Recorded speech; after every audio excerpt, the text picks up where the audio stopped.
Imagina, Fábio, eu quero entrar aqui na conversa, né, e tentar entender um pouquinho da tua leitura, até porque a gente fica aqui monitorando muita movimentação do mercado, olhando para diversos fatores, né, ali que possam acabar trazendo mudanças e mesmo volatilidade. Um desses pontos, inclusive, é todo esse cenário geopolítico, né? A gente tem visto ali uma grande tensão, principalmente entre Israel e Irã, e apesar dessa recente alta que a gente acompanhou e tem acompanhado nos preços do barril do petróleo, devido a toda esta questão ali no Oriente Médio, eles ainda, quando a gente olha ali e observa, né, para outros momentos, eles ainda estão abaixo dos níveis que foram observados, por exemplo, em outubro de 2023, quando de fato ali iniciou-se, né, ali muito mais essa tensão no Oriente Médio, os barris chegaram a passar de $100, considerando talvez as pressões mais baixistas agora, como desaceleração da China, aumento até mesmo da produção em países como Estados Unidos e Brasil,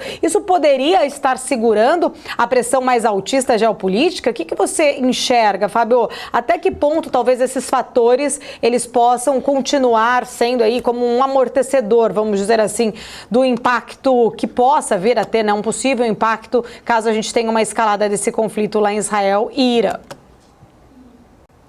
Eu acho, Paula, que o petróleo está dando um belo de um sinal de como está o mundo em termos de atividade e crescimento, porque é exatamente o que você falou.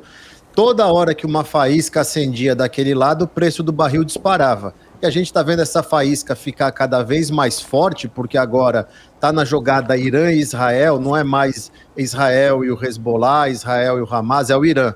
E a gente sabe que o Irã não está nem aí para nada, eles foram 216 mísseis em Israel essa semana, na terça ou quarta-feira, se eu não estou enganado, na terça-feira. O Irã não brinca, e Israel vai retaliar.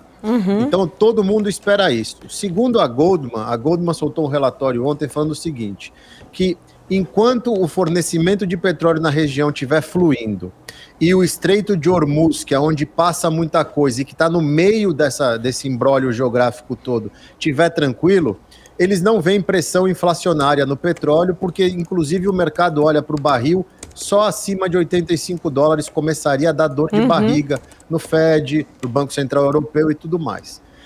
A China, com tudo o que fez a semana passada, criou um boom, mas mesmo esse boom, você vê que commodities em si, tirando minério de ferro, o resto ficou lateralizado e está comportado. O que mostra a saúde do mundo de verdade. Então, o que eu vejo? Se o conflito lá apertar e a fornecimento ou outras coisas começarem a ter problema, a gente pode ver esse petróleo dar uma disparada, porque, Paulo, é aquela coisa, está todo mundo na mesma ponta.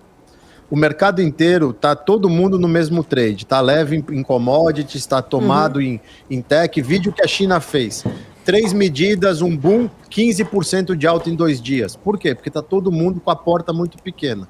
Até lá, eu não vejo estresse em relação a isso, inclusive porque a gente teve a declaração do primeiro-ministro, do Sheik árabe, falando que ele vê o risco do petróleo ir mais para baixo por causa de demanda das pessoas por produzir mais e querer vender mais, ao invés de demanda compradora.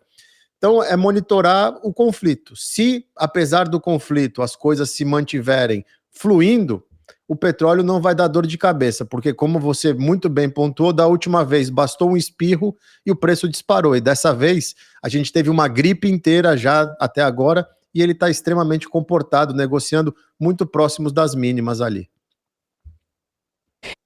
Fábio, eu vou trazer aqui para a nossa conversa o Vandique Silveira, que está com a gente também. Vandique, pegando até esse gancho que o Fábio trouxe agora, né, do Sheik lá, que está muito mais provável e eles aguardando até mesmo uma baixa do que uma alta. Eu até ouvi aí grandes especialistas do setor pontuando muito bem que a Arábia Saudita ela está muito mais preocupada com a possibilidade desses preços caírem para $50 do que preocupada ali, de fato, né, com um fechamento, por exemplo, ali, um possível fechamento do Estreito de Hormuz, enfim, ao invés também do que muitos especialistas colocam ali, do que poderia vir a ser fator para a gente ter um petróleo acima de $100, como a gente já teve no passado.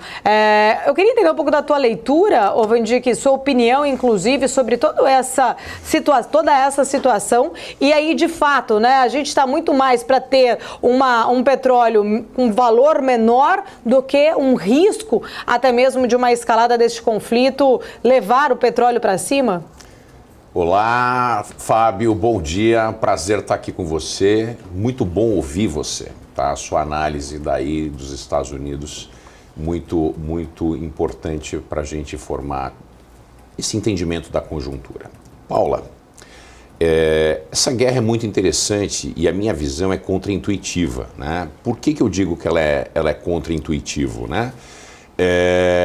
Porque eu vejo uma possibilidade, sim, de com essa guerra e a eventual retaliação de Israel contra o Irã, que vai acontecer e vai acontecer de uma maneira muito contundente, pode ocasionar na elevação da Arábia Saudita como o poder hegemônico da região.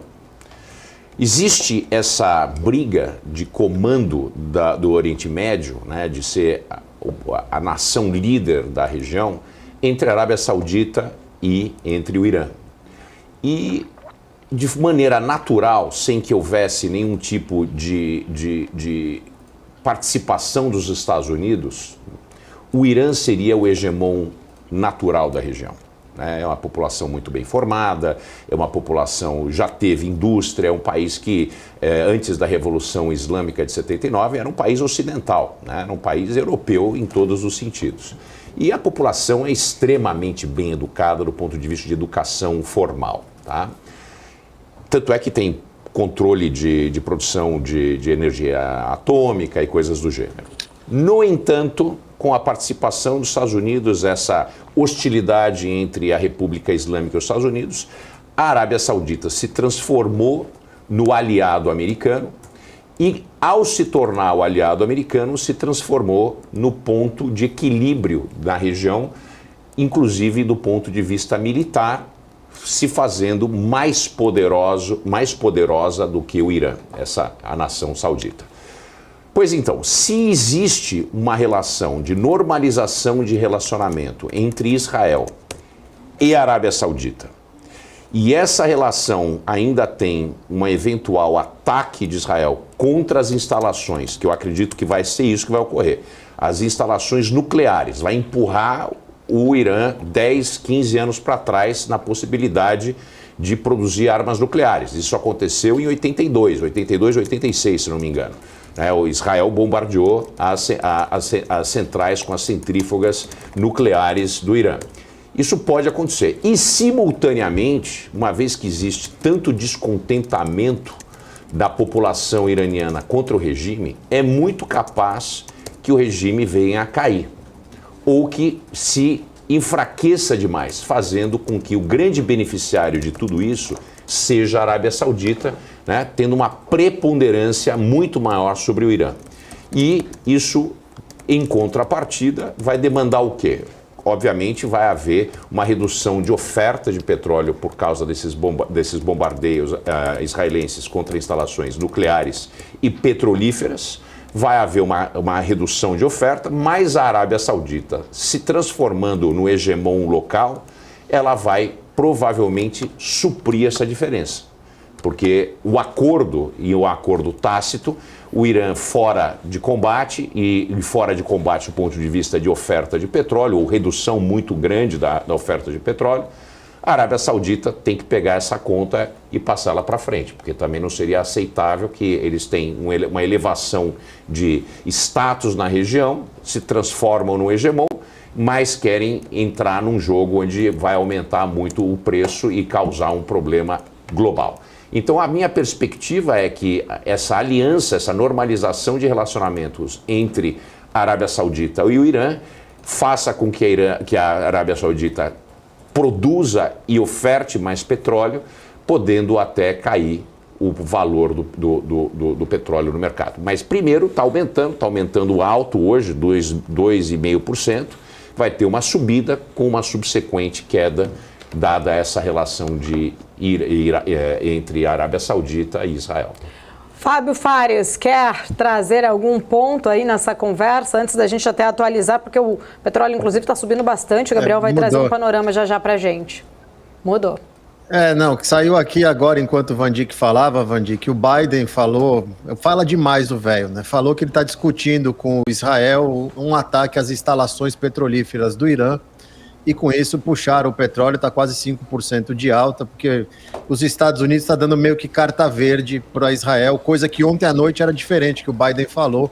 Ontem à noite, provavelmente antes de dormir, ele avisou que estava discutindo com Israel para não atacar, não retaliar, ou retaliar nas mesmas proporções. Seria jogar 216 mísseis no Irã, mas sem machucar a parte petrolífera. E agora acabou de piscar enquanto você falava em relação a isso, que é o grande medo do mercado. Apesar que eu concordo com o Van Dijk, seria uma coisa pontual, a não ser que seja uma destruição muito bizarra e duradoura, coisa que eu não vejo. O que as pessoas têm que entender, Paula, a pessoa tem muita visão errada porque quer comparar um combate Israel-Irã com Rússia e Ucrânia. E é totalmente diferente, porque o poder balístico e a raiva que um tem do outro não vai fazer isso durar meses. Eu diria que é questão de dias, no máximo semanas, se eles forem realmente para vias de fato.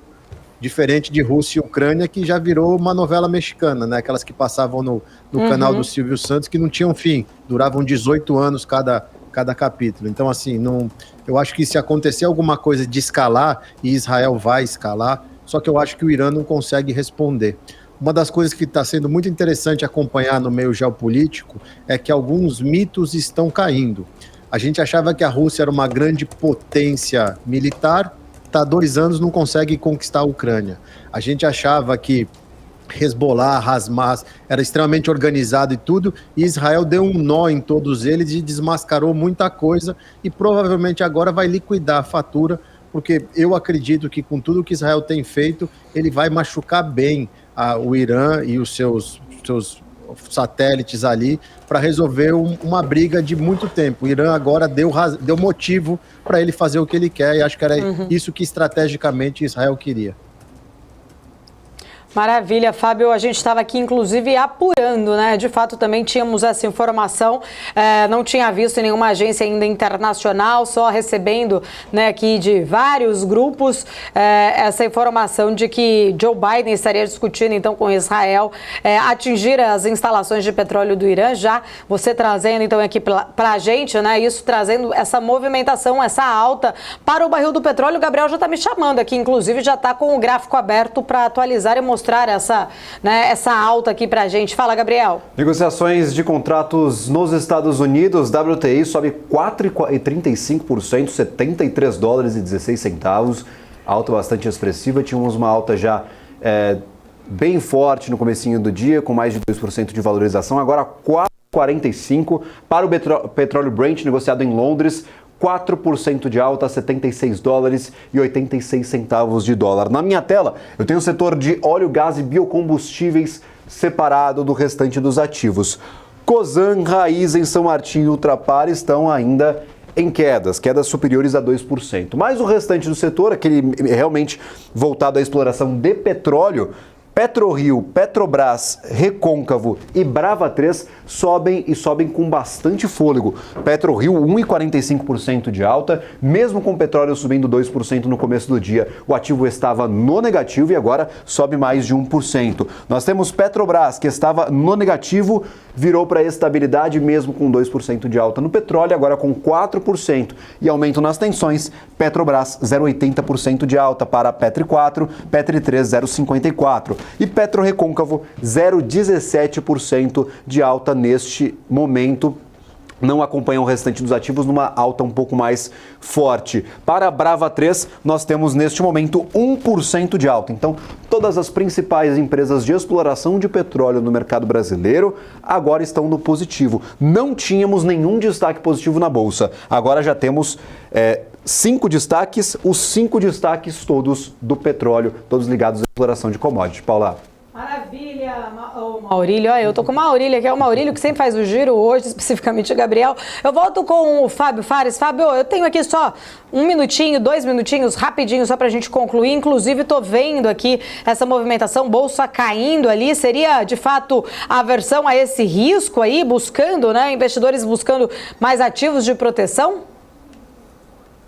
Paula, a gente tem, além disso, tem um ponto sensível que eu queria tocar, e é rapidinho, a greve portuária aqui, que o bicho está pegando. Ah, tá.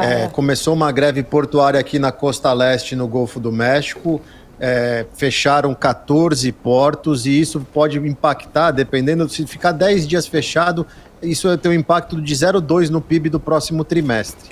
Os setores de vestuário, os setores de eletrodomésticos, o setor de... Só pegando aqui a lista, porque eu estava preparando um pouco para falar, mas isso é muito ruim o que está acontecendo, essa greve. Não vai ter negociação tão cedo. Eles estão pedindo 50% de aumento. E vestuário, móveis e eletrodomésticos são os primeiros que sofrem, mas depois começa material básico, coisas de primeira necessidade, porque são 14 portos aqui na costa leste, no Golfo do México, que estão parados e braços cruzados desde terça-feira. A Maersk, que é a empresa principal que cuida desses portos e tem a maioria dos containers, falou que não vai negociar.